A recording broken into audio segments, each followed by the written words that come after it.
Welcome to Cannabis Roundup, presented by Outlaw Technology. I'm Hans Dietrich. And I'm Brie, and each week we speak with the companies in the trenches of the seed-to-sale process. And our guest today is Chris Vining, co-founder of The Goods, a dispensary in Somerville, Massachusetts. Hey, Chris, great to meet you, and we're happy to have you on the show. Welcome. Thanks for having me, Hans. Looking forward to the conversation. Chris, we want to try and learn all we can about you and about The Goods, your thoughts on the cannabis industry, particularly as it relates to Massachusetts, in the time we've got. But to get started, tell us a little bit about you, about what you did before cannabis and how you got into cannabis. That's a loaded question, but it always is. Came through entrepreneurial endeavors. Had seen the cannabis industry here in Massachusetts start up in 2016, 17, 18. I had been working in some medical technology startup worlds. Found myself very aligned with the cannabis entrepreneurial endeavor. Wanted to build a company that we could be very happy to kind of bring to a community. With my co-founder, Alex DeGroot, we decided to go towards a retail license as part of a full vertical plan. We targeted Somerville and were able to secure a very prime location right here on Elm Street in Davis Square, Somerville. It's a bit of a unique environment out in front of our store window. And we saw that as an opportunity. We really wanted to optimize the relationship between an independent retail environment and the community that hosts us. And we kind of see that through the entire life cycle of our business. We want people to have the consistent experience, have somebody there to provide recommendations so that they can feel better about the products that they leave our store with. And then in the front end, as what we put out into the world, we really wanted a community first type of engagement. We've got a 250 square foot community enhancement room, or a community room is what we call it. We've had a number of great events in that space. Additionally, we've got 2 street-facing windows where we really highlight the core values of our business, as well as a local or cannabis nonprofit that's doing great things in the community or in the industry. We really saw that as a value-add component of our business, was the ability to have that dedicated space and a street-facing window, which is essentially a giant billboard for local nonprofits. Like Arts at the Armory right now is in there, and they've got a couple of great shows coming up here in and around Somerville over the summer. Cool. Davis Square is definitely a prime location. How did you score that? I mean, are you from Massachusetts originally? Or yep. Born and raised in Massachusetts. Went directly to the owners. Being for the entrepreneurs listening, like, don't go. For our success, we knew that we needed to create relationships, and we did that. We went, knocked on the owner of the building's door, pitched him on why we were the right group to select for this prime piece of real estate. We're able to bring them on board as almost as a partner from the start. It started for us back in April of 2019, and we didn't open until November of 2022. So it was a very long process, but we were really committed to the cause, committed to, creating a better cannabis retail environment here in Massachusetts. And, we could speak about the different aspects of what's going on here in mass retail, but we really wanted to be consumer-facing, consumer-centric from the outset. Let's build a dispensary and follow through in terms of the branding and the design and the community outreach. So from 2019 to 2022, so tell our listeners, I mean, we know, working with folks in Massachusetts, but, a lot of stuff changed in the local market there in those 3 years. What was that like for you guys, kind of starting in with your expectations and then where you ended up by the time you were able to get the doors open? Back in 2019 when we started, it was, $70 average tickets, and pounds were going for multi-thousands of dollars. And now it's a race to the bottom for some of the operators out here that, trying to find ways of bringing people in the door using price as a lever. It makes it very difficult for the entire ecosystem. Over the course of those years, we engaged with a lot of different operators, entrepreneurs here in Massachusetts, really got a good feeling for kind of our place within the market. We're fortunate to find capital that was able to allow us to bring the goods to the public. But it's a long, hard battle. Those first 18 months, everything was at risk. We weren't sure if the municipality was even going to approve us. I think that, they're happy in retrospect that they did. We wish it would have happened faster, obviously. But I think that, from my perspective, sitting here as a cannabis operator in Massachusetts, I think we all need to be, cognizant that past performance is going to be indicative of future results. And I think we're a great test case for that. Now, I understand that before you actually opened up and while you were getting ready to, you really did a lot of research. So you did a lot of travel, checking out other dispensaries in other states. What did you come back with? Where did you go? And what did you see? And did you get any good ideas from that? We did. We got a lot of great ideas. We went out to California and Oregon in May of 2021, toured somewhere between 30 and 40 dispensaries over the course of 4 or 5 days. And the thing that really stuck out to me was that, a lot of these, especially in San Francisco, you see a lot of great cannabis locations. You see a lot of great brands. You have some positive consumer experiences, some, I wouldn't say negative, but not as enhanced customer experiences. And what we really wanted to do, and what was really kind of my mindset coming back from that trip, was that we needed to follow through on everything. And that means that from the initiation of an idea that let's open a cannabis retail environment, through all of the pre-construction, the construction and design, the community engagement, all the way following through to operations, we wanted to be intentional throughout that process. And that's why, the goods is a little bit different here in the Massachusetts market. How is it different? How is it different from other dispensaries near you in the Boston area? Absolutely. I would say that a lot of the dispensaries in the Boston area are what I would call fulfillment centers. I think that's, there's a few different factors that dictate that type of customer experience. Mm-hmm. And we really wanted to enhance the customer experience. We were fortunate with our location here in Davis Square, Somerville, that we had about 4,500 square feet. And we wanted to really leverage that additional space to elevate visual merchandising and branding within our store, to assist with the education of our consumers. We think that if we provide them a consistent experience in store, they'll leave feeling better about the products, feeling more empowered when they go and use their cannabis for the consistent experience that they're hoping for. And we really wanted to be a platform for these brands that are coming to Massachusetts. It seems like there's a new one every other day. So we really knew that was going to be a visual merchandising and marketing exercise on the sales floor, was going to be super important and was going to differentiate our environment from a lot of the other environments in and around our storefront here. I like that you brought up education, and you're right. We've seen a lot of places all over the country that are just basically fulfillment centers, as you said. But what do you do on the education side? Education is so important, and most people still don't know what they're buying.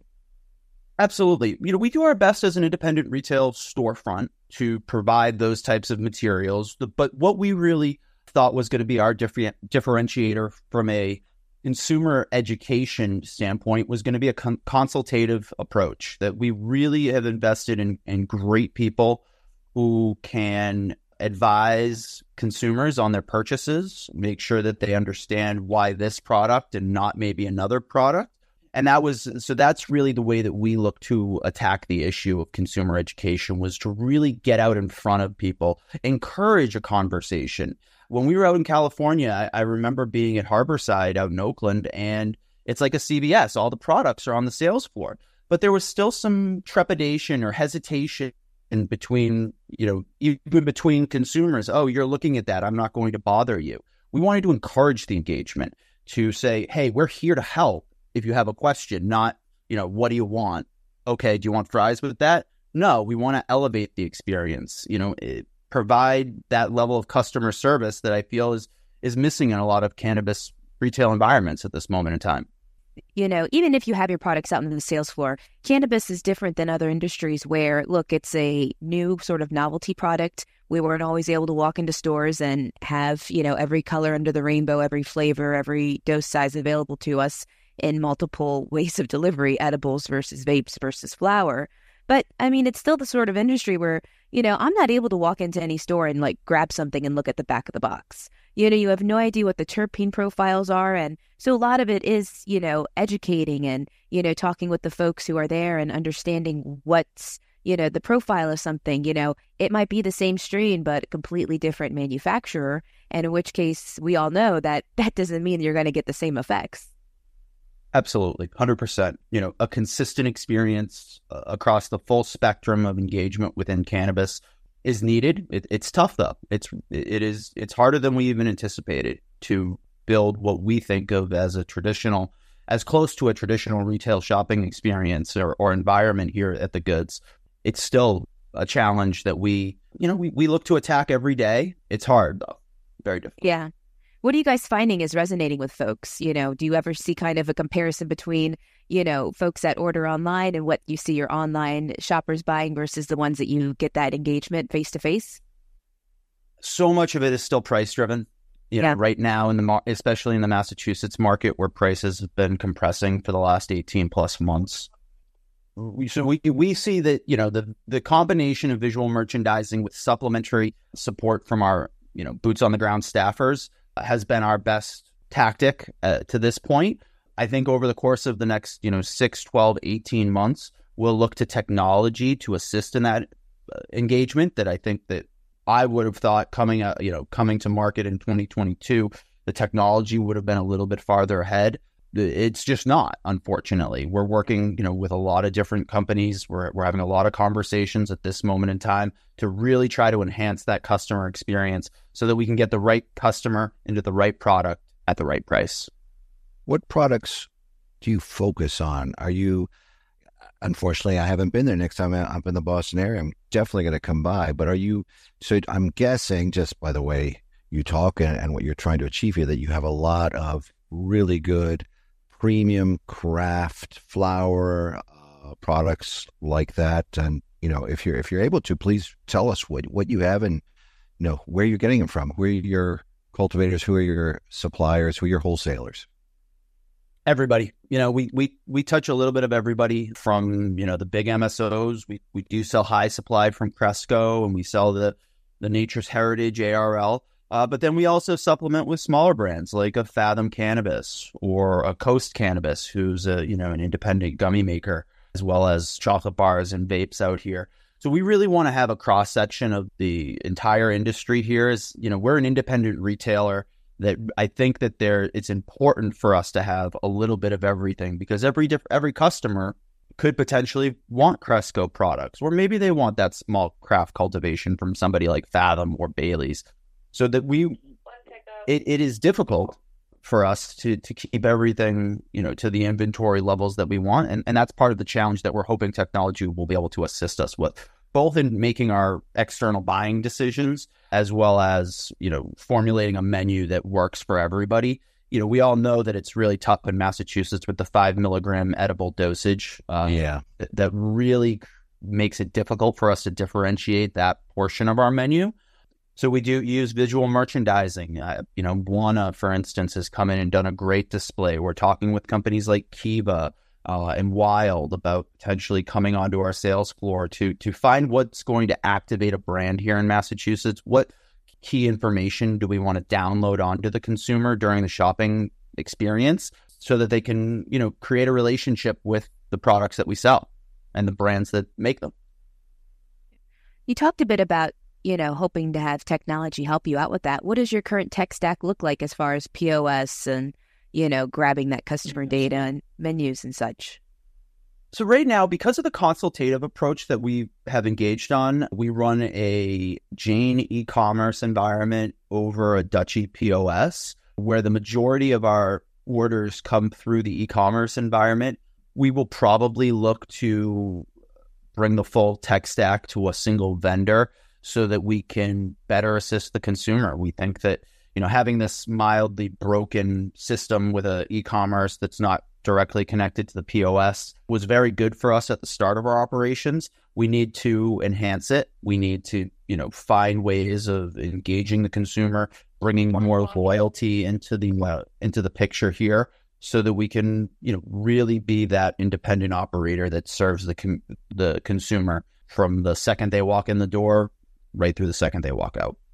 Speaking of loyalty, how is that going for you? Are you finding that most of your customers are from the neighborhood? And what do you offer them besides the products? I know that you do some things with education and you gear a lot of your stuff towards wellness. Can you talk about that a little bit? That's one of the areas of our business that I'm really looking to lean on our product manufacturers and cultivators here as we kind of turn towards 420 in the second half of 2024. Cultivator manufacturer processors need to, develop their own marketing plans to educate the consumer. And we want to be a conduit to that. On our sales floor, we're really working with brands to highlight them throughout the shopping experience. I'll just keep going back to Wana, who's done a really nice install here. 3 or 4 identifying characteristics about why Wana, giving somebody something that they can pick up. You mentioned reading the ingredient labels. That's something that I think we've been very successful at, having dummy packaging with no THC in there on the sales floor so that the consumer can pick it up and engage with it. And I think that technology will just allow us to enhance that even further. For the customers that want to be part of our loyalty program, we'll be releasing a new program here in the next month or two, as well as, that enhancement of technology will allow us to serve the consumer better. A lot of people come in and ask, what did I get last time? Well, having an integrated tech stack, I think will allow us to really come closer to hitting the vision that we looked to when we started the store. That's fantastic. Having been so I reside in Virginia, where we have no adult use market. We have medical only. All of my dispensary experiences are, supporting customers and partners in states like Massachusetts, Michigan, when I go out there for visits. It's nothing's more discouraging than going into a dispensary and selecting off of the online menu on an iPad when I think to myself, well, I could have done this from my cell phone and, saved my time. But, so I think the community engagement part is great. And it also sounds like when folks come into your dispensary, you guys are trying to move away from that sort of business model. But you also mentioned before that you've got dedicated space for your local nonprofits. So what's that look like for folks visiting your store? So that starts at the street-facing window that is, sees tens of thousands of people on a bright sunny day. We know that because of a traffic study we had to create as part of our local application process. So it really starts at the door. Here, wow, you just walked by a dispensary and it has this great nonprofit engagement at the front window. And then as you come in, you'll see a ton of different posters. Our digital screens will rotate into nonprofit engagement. In the lobby, we had a group called Second Chances that we did a clothing drive for over the winter of 23-24. And so that you can really see it right as you walk in the door, that there's a commitment to community here at the Goods. Then as you go through the sales door, you'll pass by our community space that, is tough to get booked on a Monday afternoon, but it's there and it's very visible for people to see that there is the opportunity. If you have a nonprofit or local group, there's space available to you. And then our staff actually get involved with some of the work that we do. They recently I'll just keep saying Wana, an engagement with Wana, we voted on a nonprofit to hopefully make a donation to here in the coming weeks. So we're really forward with that community engagement. And, it's a part of our business that I think will only, we're just at the starting point. I think you could see more engagement from an independent retailer like us and some of the community activities that I think that we'll be able to do here in Somerville, starting in the summer of 2024. That's great that your staff gets engaged with the nonprofits and some of the programs. How big is your staff? You've got quite a big dispensary, but how big is your staff?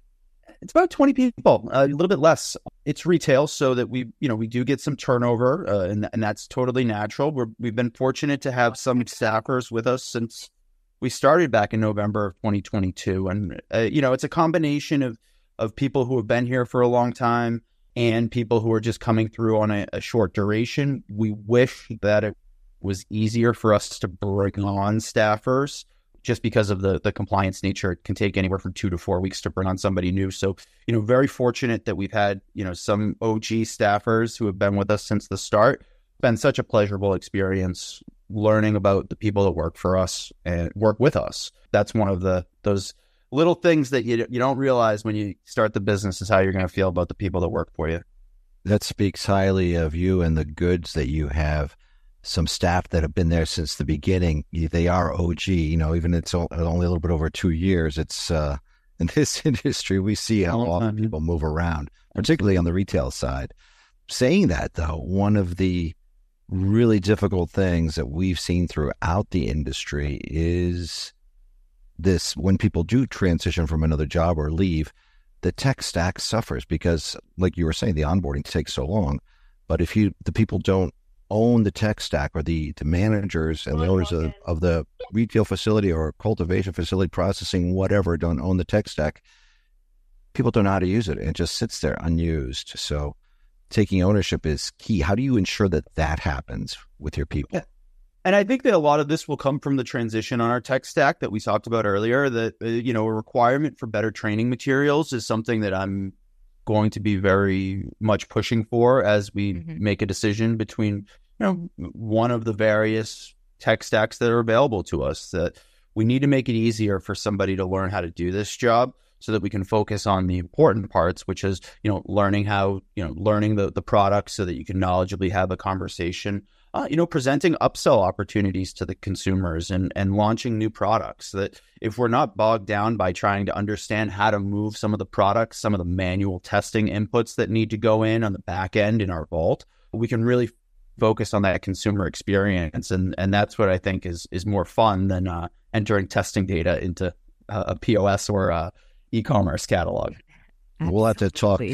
I'll have to talk offline about that, because that's a lot of what we do. We help take away a lot of the drudgery in all of our systems. We try to make as easy, and we like to say stoner proof as possible, so that they can concentrate on their other responsibilities. I mean, stoner proof. I mean, I kind of push back at some of, this isn't a stoner business. This is a sophisticated, consumable business. Yes, it is. We're trying to elevate ourselves within this ecosystem to show that, if you think about the consumer and you think about your staff in a very professional manner, I think that you can be very successful in this industry.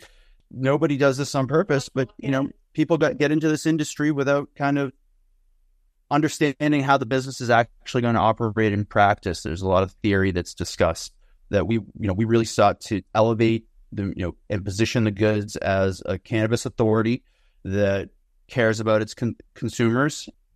That's what I really want to take forward as we look to grow. I almost want to be like cookies, but for adults. No, that makes sense. And this business is a business. And I think a lot of places, well, especially when it was first getting going, people were coming in, not being used to compliance, not being used to all the regulations. And everybody knows now this is one of the most regulated industries ever. So that's why we use the term stoner proof. Nothing disparaging. Hey, it's the business we're in, but everything, so many of these systems that are out there are way overcomplicated and do things that you don't really need, and they don't do some of the things that you absolutely need that should be easy. And that's what we try to do. The tech stack is just a component of what we're looking to do here as we move forward. It's really, for me, going to be about creating kind of KPIs in the drivers of the business at the top level, and then allow the things below those KPIs to serve the mission of the business. And that's kind of the next evolution is data-driven decision-making. And, we're excited for that opportunity as we look to make some changes around here. So, Chris, I'm interested to hear from you, looking to the future. We've talked about, you mentioned that you guys are looking at going vertical. What's sort of next for you guys, and what do you guys kind of see for yourselves as your business expands? And then what would you like to see overall for the market as it, goes into this, as we go into 2024? What changes would you like to see to Massachusetts? So the biggest change that I'd like to see in Massachusetts is the dosage limit to be expanded. I think that we need to go to 25 milligrams in a single dose edible. And the reason for that is the differentiation on the sales floor. I actually stand on the sales floor with customers, engaging with them. It is hard to have a conversation when everything's 5 milligrams.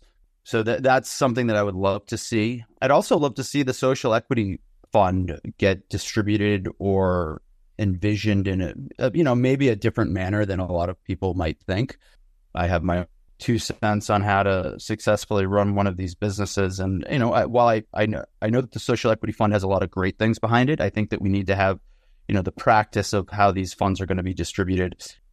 If we have a goal, what's the goal and how do we get there? Instead of, kind of guessing, I think we have enough real world experience out here in the marketplace to maybe affect some change.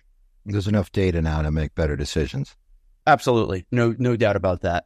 So on that note, in Massachusetts, we've seen so much consolidation recently. We've seen some big players shut down. We still see a lot of people opening up, though. There are still new dispensaries every day. Do you think the market in Massachusetts is becoming oversaturated? Where do you see that going?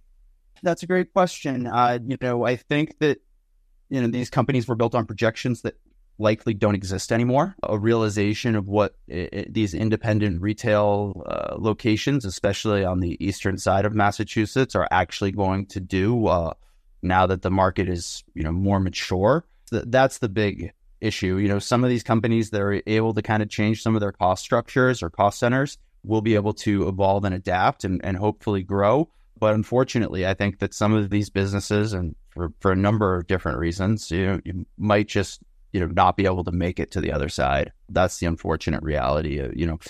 If your business isn't doing 100 retail transactions a day, I don't know how you're going to stay in business for very long. And do you see federal legalization, if it ever happens, affecting that? I mean, we've got a lot of thoughts on that, but I'd like to hear yours.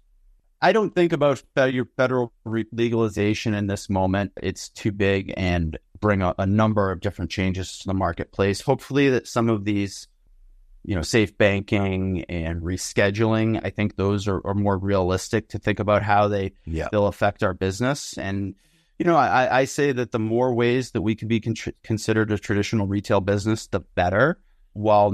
I don't think that federal legalization is the answer to the problems. I think that states are going to need to, figure out their marketplace, because I think it's going to be 50 nation states for the foreseeable future.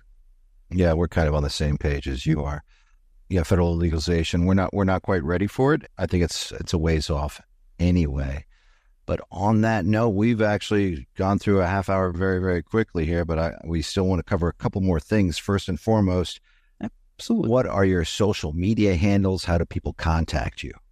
So our social media handles is thegoodsforall.com.